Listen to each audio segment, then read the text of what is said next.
लेकिन वैसे देखोगे तो न्यूमेरिकल नंबर 4 है। ठीक है, तो यहां पर मैं 4 ही लिख देता हूं जिससे आपको कोई कंफ्यूजन ना रहे। तो आज का हमारा पहला और वैसे चौथा न्यूमेरिकल है, एक प्रत्यावर्ती धारा की समीकरण दे रखी है बच्चों आपको, I बराबर 4 sin 100 pi T minus theta, ठीक है ना, एम्पियर। और हमसे बच्चों ये पूछ रहा है कि इसका वर्ग माध्य मूलमान, मतलब धारा का वर्ग माध्य मूलमान। एक तो बच्चों आपको IRMS वैल्यू निकालनी है, और दूसरा बच्चों हमसे कह रहा है ये एम्पियर है, सॉरी धारा का आवर्तकाल पूछा, वो 500 न्यूमेरिकल है।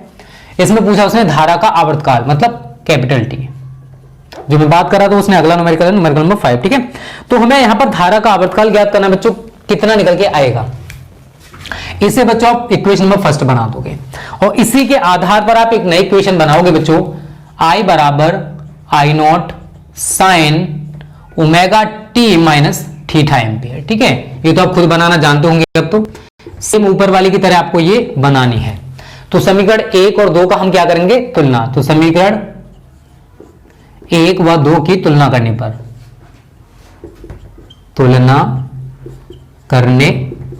देखो आपने अगर टी का सूत्र पढ़ रखा है तो बच्चों आपको पता होगा कैपिटल टी बड़ा होता है आपका 2 पाई अपॉन ओमेगा, पता है ना, बता चुका आप सभी को। ठीक है, तो हमें टी बराबर 2 पाई अपॉन ओमेगा ये वाला सूत्र फॉलो करना है। तो हमें किसकी जरूरत है बच्चों, ओमेगा की। तो हम यहां पर कंपैरिजन कराओगे तो ओमेगा बराबर कितना निकल के आएगा, 100 पाई। ओमेगा बराबर कितना है, 100 पाई। अगर आई नॉट निकालना होता तो बच्चों कितना आता, 4 एम्पियर। ठीक है, तो ऐसे हम कंपैरिजन करके वैल्यू को निकाल सकते हैं। तो ओमेगा बराबर कितना आया, 100 पाई रेडियन प्रति सेकेंड। अब इस वाले सूत्र में आप वैल्यू को पुट कर सकते हो। तो कैपिटल टी बराबर 2 पाई, ओमेगा की जगह बच्चों कितना लगाओगे, 100 पाई। तो 100 पाई, पाई से पाई कैंसिल, और 2 से 100 को काटोगे तो 50 पर कट जाएगा। तो आपका आंसर डायरेक्ट लिख सकते हो, तो 1/50 सेकंड लिख सकते हो। और अगर आप इसे और सॉल्व करना चाहते हो तो वो भी कर सकते हो यार, इंटर में पढ़ रहे हो, कैलकुलेशन आती होगी। 50 एक में तो नहीं जाएगा, 0.0 अभी नहीं जाएगा, 0 0 50 दूनी 100, आपका ये आंसर आ जाएगा 0.02 सेकेंड। ठीक है, तो इक्वेशंस वाले सवाल बहुत ज्यादा इंपॉर्टेंट है बच्चों इस चैप्टर में, तो आप इनको अच्छे से प्रिपेयर कर लो। वैसे मैं जितने भी हैं वो सारे कराने का प्रयास कर रहा हूं कि आपको ज्यादा से ज्यादा न्यूमेरिकल्स करा दिए जाए। ठीक है, तो हमारा न्यूमेरिकल नंबर 4 कंप्लीट हो चुका है। चलो इसको मिटा देते हैं। देखो हर टाइप का न्यूमेरिकल हम आपको करा रहे हैं, ये आप प्रिपरेशन कर लो इनकी।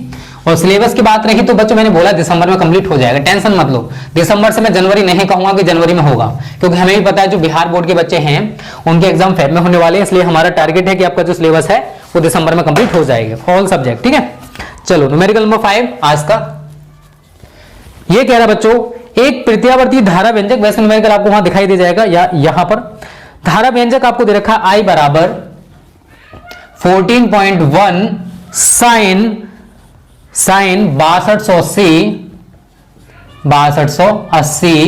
T plus pi by 3 ampere.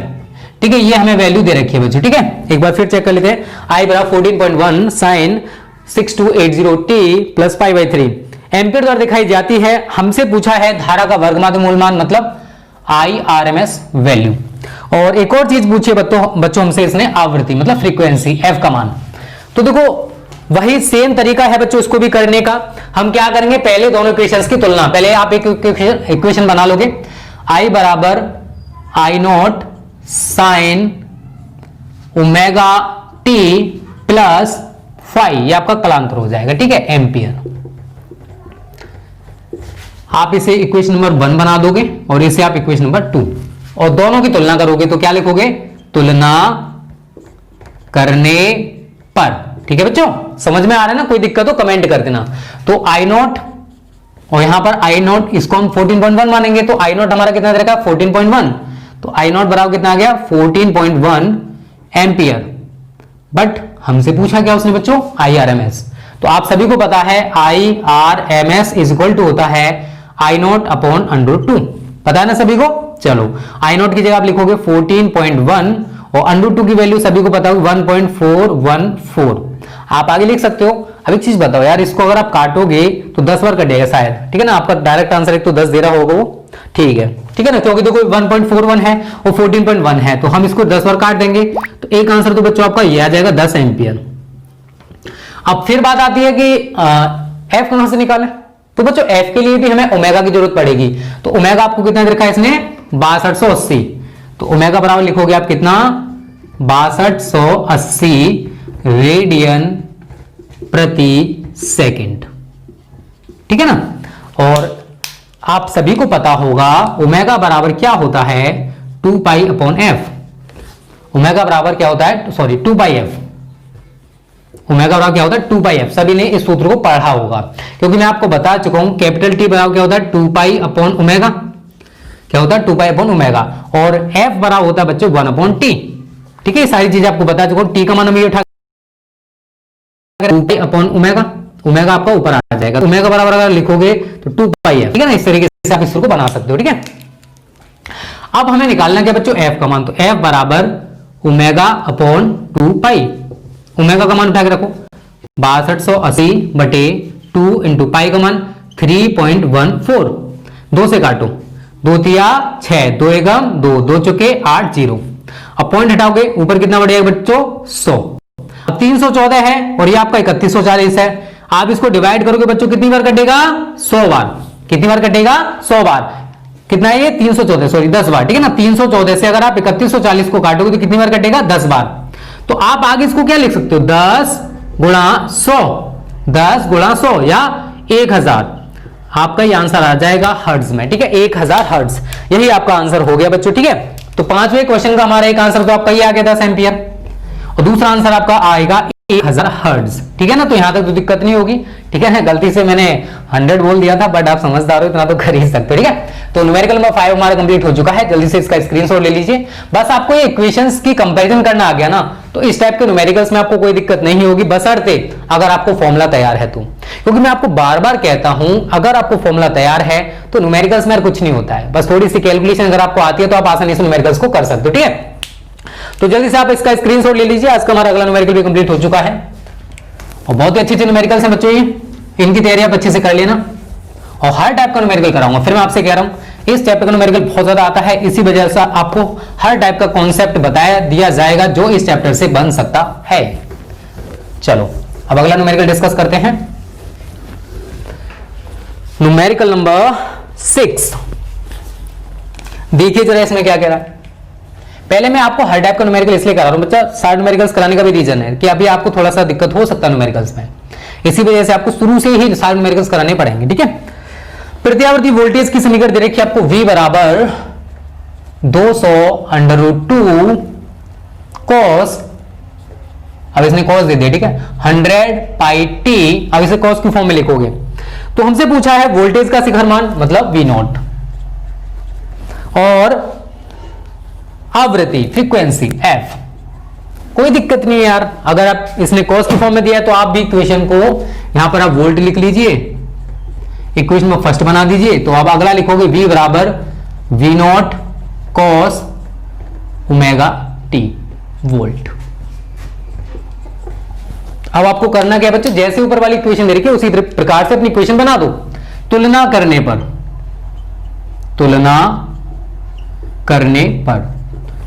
पर V0 का मान आपको कितना दिखाई दे रहा है, तो V0 बराबर हमारा कितना आ जाएगा डायरेक्ट बच्चों 200√2, और V0 का मात्रा क्या होगा वोल्ट, ठीक है।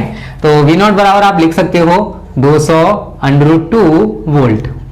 उसके बाद बच्चों कंपैरिजन कराओगे तो ओमेगा का मान कितना आएगा 100 पाई, ओमेगा बराबर कितना आ गया 100 पाई रेडियन प्रति सेकंड। बट आपको निकालना क्या बच्चों फ्रीक्वेंसी, अभी मैंने कुछ देर पहले आपको बताया था ओमेगा बराबर क्या होता है 2 पाई एफ, और एफ बराबर क्या हो जाएगा 2 पाई को इधर ले आओ, 2 पाई जब इधर आएगा तो क्या हो जाएगा ओमेगा अपॉन 2 पाई, ओमेगा की वैल्यू रखो 100 पाई बटे 2 पाई, पाई से आपका पाई कैंसिल, 2 से आप 100 को काटो कितनी बार कट जाएगा 50, तो यही बच्चों आपका आंसर हो जाएगा। एक चीज Ace JEE or NEET exams with Byju's classes. Learn online from India's best JEE and NEET. चीज आप सभी याद रखना, देखो अगर आप कोई न्यूमेरिकल कर रहे हो आपका ये आंसर आ चुका है, और अगर आपने केवल इतना छोड़ दिया और एक नंबर का अगर सवाल है तो आधा नंबर कट गया, क्योंकि इसका आपने यूनिट नहीं लिखा है। आपकी पहचान आपके सरनेम से होती है ना, ठीक है। उसी प्रकार से बच्चों ये भी इसका क्या है, सरनेम है, ठीक है ना। आपको मात्रक जरूर लिखना होगा अगर आपको पूरे मार्क्स चाहिए तो ये न्यूमेरिकल नंबर 6 भी कंप्लीट हो चुका है। स्क्रीनशॉट आप सभी ने ले लिया होगा और समझते जाओ न्यूमेरिकल्स को, बहुत ज्यादा इंपॉर्टेंट है बच्चों न्यूमेरिकल्स, ठीक है। चलो अगला न्यूमेरिकल आप डिस्कस करेंगे, न्यूमेरिकल नंबर 7। देखिए जरा न्यूमेरिकल नंबर 7 में क्या कह रहा है। ये अच्छा सवाल है, इसमें इसने 2 इक्वेशन दे रखी हैं।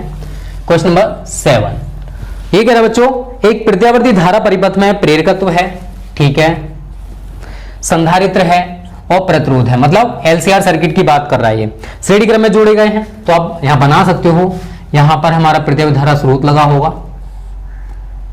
और यहां पर हम इसके साथ प्रेरकत्व जोड़ देंगे, फिर संधारित्र जोड़ देंगे और फिर प्रतिरोध जोड़ देंगे, ठीक है। इस तरीके से आप इस इक्वेशन को, और यहां पर आपका V बराबर V not sine omega T LCR, ठीक है। और यहां पर वोल्टेज और धारा के समीकरण दे रखे हैं बच्चों। V बराबर आपको दे रखा है इसने 200 साइन 314 t प्लस π/6 वोल्ट, और धारा की समीकरण दे रखी है बच्चों इसने I बराबर 5 साइन 314 t माइनस π/6 एम्पियर। बहुत ही अच्छा सवाल, इसको आप सही तरह समझना। अभी तो मैंने केवल वो लिखा बच्चों जो आपको दे रखा है। अब इसने पूछा क्या क्या बच्चों, वो पहले वो समझ लीजिए आप सभी।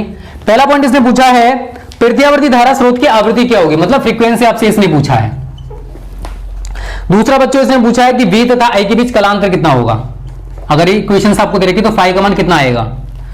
तीसरी चीज बच्चों इसने पूछी परिपथ की प्रतिबाधा क्या होगी, मतलब Z का मान। अब देखिए बच्चों आप इसको कैसे करोगे, ठीक है, ये बहुत ज्यादा जरूरी है। आपको करना कैसे है वो मैं आपको बताने वाला हूं। देखिए सबसे पहले हम फ्रीक्वेंसी की बात करेंगे, तो फ्रीक्वेंसी आप चाहे इस वाली इक्वेशन से निकाल लीजिए, इसको 1 मान लीजिए, इसको 2 मान लीजिए। अब इसकी अगर आपको निकालना है तो हम क्या करेंगे, यहां पर 2 इक्वेशन और बनाएंगे। V बराबर V not sine omega t plus 5, equation number 3 हो जाएगी। और एक बनाओगे आप I बराबर I naught sine omega T minus 5, equation number 4। आप क्या करोगे, आपको पहले f का मान निकालना, तो इन दोनों का कंपैरिजन कर लो, v वाला हो केवल। समीकरण 1 व 3 से, ठीक है ना, दोनों में से किसी इन दोनों का कंपैरिजन करा के निकाल सकते हो आप, बट निकलेगा कंपैरिजन करा के, बट आप कैसे निकाल लोगे आपको तो पता ही नहीं कुछ भी, ठीक है। तो कैसे निकालोगे बच्चों, ये क्या आपका 314 ओमेगा है रेडियन पर सेकेंड, बट हमसे पूछा है उसने फ्रीक्वेंसी, उसने आवृत्ति पूछा है। तो आप सभी को पता है ओमेगा बराबर क्या होता है 2 पाई f, तो f बराबर क्या हो जाएगा ओमेगा अपॉन 2 पाई। ओमेगा की वैल्यू कितनी है 314, 2 इंटू पाई की वैल्यू 3.14, और अगर आप 3.14 से 314 को काटोगे तो कितने बार कटेगा बच्चों 100 बार, और 2 से अगर आप 100 को काटोगे तो कितनी बार कटेगा 50 बार। तो आपका एक आंसर तो बच्चों ये हो जाएगा 50 हर्ट्ज। अगली जो चीज समझनी है ना, ये बहुत ज्यादा जरूरी है, कलांतर आप कैसे निकालोगे समझना। देखो अगर मैं आपसे कहूं कि आपको ये, अब देखो π/6 का मतलब मैं थोड़ा सा बता दूं बच्चों जिनको ना पता हो। पाई का मतलब 180 होता है, 6 इसका मतलब जानते हो 30 डिग्री प्लस में, और फिर धारा जो है वो माइनस में π/6 है, तो माइनस 30 डिग्री। तो मैं अगर आपसे इनडायरेक्टली पूछूं कि वोल्टेज और धारा में कौन अग्रगामी है और कितना अग्रगामी है, तो आपको दिखाई दे रहा है कि यहां पर प्लस लगा हुआ है, तो इसका मतलब वोल्टेज अग्रगामी होने वाला है। बट यहां पर π/6 है, मतलब 30 डिग्री के कलांतर से आगे चल रहा वोल्टेज, और अगर मैं इसको यहां पर इतना हटा दूं तो इसका मतलब है कि जो वोल्टेज है वो धारा से कला में π/6 या 30 डिग्री अग्रगामी है। बट मैंने माइनस यहां फिर लगा दिया है, तो इसका मतलब क्या है कि जो धारा है वोल्टेज से, यहां तो देख रहे हो 30 डिग्री अग्रगामी है वोल्टेज, और यहां पर धारा 30 डिग्री और पश्चिगामी है, तो इनके बीच बच्चों 30 डिग्री यहां पर और 30 डिग्री यहां पर, जो कलांतर है V और I के बीच कितना हो जाएगा 60 डिग्री। कितना हो जाएगा 60 डिग्री का कलांतर होगा। समझ में आया ना कैसे कलांतर निकालना है। इसी तरीके से आपको कलांतर निकालना होगा। अगर आप यहां पर ये ना दे रखा होगा तो आप डायरेक्ट लिख सकते थे 30 डिग्री कलांतर होगा, बट उसने यहां पर माइनस लगा दिया, तो उसको अच्छी चल रही है।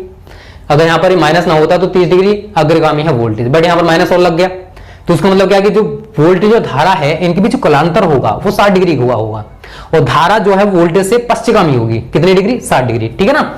अब बात आती है सबसे ज्यादा जो इंपॉर्टेंट पॉइंट है बच्चों, वो तीसरा पॉइंट, जेड का मान।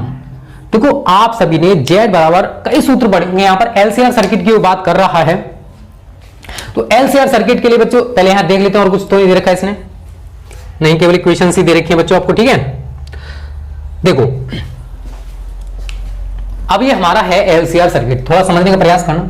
एलसीआर, ठीक है। जेड अब है क्या? जेड एक प्रतिरोध है। जेड क्या है? प्रतिरोध है। परिपथ की प्रतिबाधा मतलब प्रतिरोध है। अब इसको परिपथ की प्रतिबाधा क्यों बोलते हैं? क्योंकि बच्चों ये एलसीआर का कॉम्बिनेशन है। अगर यहां पर केवल और केवल प्रतिरोध होता तो मैं इसको प्रतिरोध बोलता, अगर सी होता तो मैं धारिता प्रतिघात बोलता, अगर एल होता तो मैं इसको प्रेरण प्रतिघात बोलता, बट ऐसा नहीं है। बट यहां तो तीनों हैं, तो बच्चों यहां पर जेड बराबर सूत्र आपको लगाना है। आपने जो पढ़ रखा है एलसीआर के लिए वो पढ़ रखा होगा, जेड बराबर अंडरूट के अंदर R square plus XL minus XE का होल स्क्वायर। ये नहीं पढ़ रखा हो तो ये पढ़ रखा होगा, जेड बराबर R square plus omega L minus 1 upon omega C का होल स्क्वायर। ठीक है, बट हमें यार ये नहीं लगाना है। आप सभी ने एक सूत्र पढ़ रखा है आर बराबर वी अपॉन आई, हमें ये लगाना है यहां पर, क्योंकि आर की जगह हमने केवल जेड ले रखा बच्चों, और यहां पर वी और आई नहीं देखिए आपको क्या दे रखे इसने, वी नॉट और आई नॉट दे रखे हैं। तो यहां पर जेड बराबर क्या लगाओगे? V naught upon I naught. ठीक है ना, तो बहुत सिंपल सी चीज है, आप समझ कर सकते हो। तो मैं अगर इन दोनों का कंपैरिजन कराऊं, अगर मैं इसका और इसका कंपैरिजन कराऊं तो वी नॉट का मान कितना दिखाई दे रहा है बच्चों आपको? देखिए जरा 200 वोल्ट है। और अगर मैं धारा मतलब आई नॉट का इससे कंपैरिजन कराऊं तो बच्चों आपको आई नॉट का मान कितना दिखाई दे रहा है? 5 एम्पियर है। क्लियर है सभी को? यहां तो दिक्कत नहीं होगी। बस यार यही वैल्यूज आप वहां पुट कर दीजिए और आपका जेड का मान निकल के आ जाएगा। कितना है? 200/5। तो ये बच्चों आपका 40 मात्रक भी ओम लिखूंगा, क्योंकि प्रतिबाधा क्या है? हमारा एक प्रतिरोध है। ठीक है बच्चों, तो ये हमारा न्यूमेरिकल बहुत अच्छा था, कंप्लीट हो चुका है और समझ में भी आ गया होगा। मैंने कोशिश की आपको बहुत अच्छे से समझाने की। ठीक है ना, तो ये कलांतर कैसे निकालना बच्चों ये भी क्लियर हो गया होगा आपको। ये बहुत ज्यादा जरूरी ये चीज है, क्योंकि अगर आपने कॉन्सेप्ट पढ़ रखा है तो इसमें आपको दिक्कत नहीं होगी यार। क्यों टेंशन लेते हो? स्क्रीनशॉट ले लो जल्दी से। ठीक है ना, और जिन बच्चों ने वीडियो को लाइक नहीं किया जल्दी से लाइक ठोको, जितने लाइक कर सकते हो जल्दी से करो। ठीक है।